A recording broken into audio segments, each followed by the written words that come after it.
a Democratic congressional candidate outside Philadelphia calls the Republican tax overhaul a cynical bill that will redistribute wealth upward. One of her counterparts in California dismisses estimates of tax savings for most U.S. households and says the legislation is just putting money in the pocket of the wealthy. And in Kansas, a Democratic candidate for governor says it's a recipe for disaster that previews inevitable cuts to popular programs like Social Security and Medicare. While Republicans celebrate a massive tax overhaul they say will goose the economy and increase workers' take-home pay up and down the income ladder, Democrats are aiming to turn the tax law into a cudgel in next year's fight to retake control of Congress and to dent GOP advantages in state houses. Democrats hope to use the tax plan, passed without a single Democratic vote, to stake their ground as the party of middle-class and working-class America.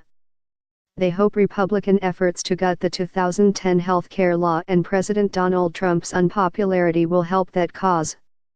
It's all a consistent message, this is not what you were promised, says Chrissy Houlihan, a Democratic candidate in the suburban Philadelphia district of Republican Rep.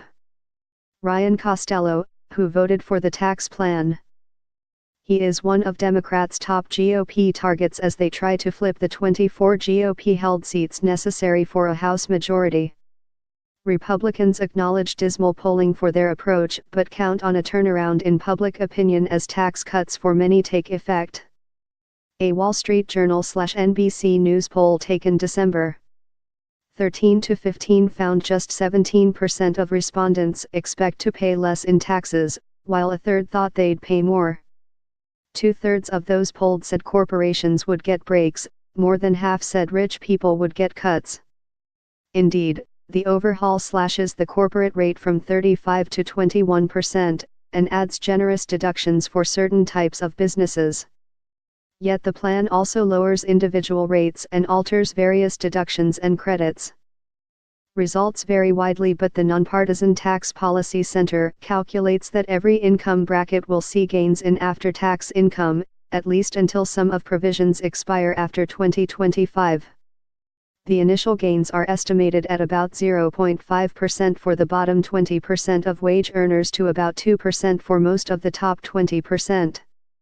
When Americans see they have more in their paycheck, we think they'll be appreciative, says Corey Bliss, who runs a political advocacy organization and a separate political action committee backed by House Speaker Paul Ryan, R. Wisconsin.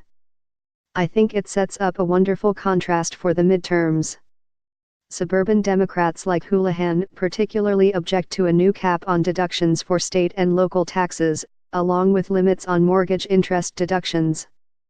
One provision limits a household to a maximum deduction of $10,000 in state and local taxes, including property levies. Interest calculated on mortgage debt beyond $750,000 also would not be deductible, down from the current $1 million capacity. Those changes fall disproportionately on the nation's largest metro areas, particularly along the coasts, where median incomes are often much higher than the national benchmark but where residents also have considerably higher housing costs and local tax burdens. Such House districts feature prominently on Democrats' target list in 2018.